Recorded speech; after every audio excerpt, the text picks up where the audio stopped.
Shiv देखरे shop कौन कहीं शिव होती निराकार, शिव होती अरूपा, शिव होती आत्मा, शिव होती अजन्मा।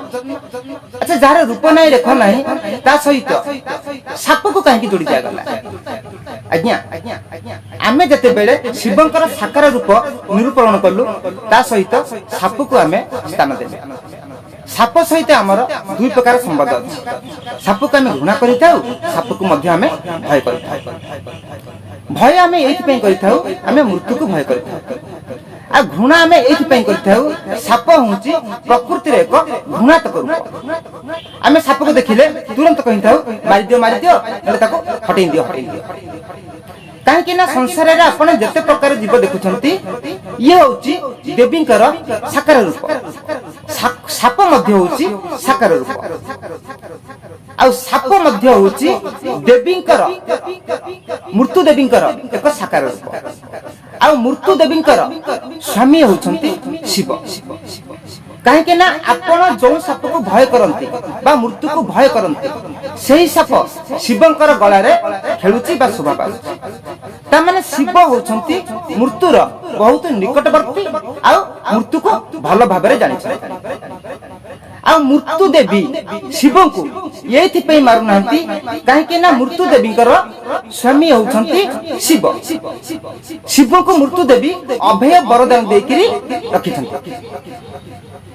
आउ एक अर्थरे शिव को आमे पशुपति मध्य कहिता पशु मानकर स्वामी।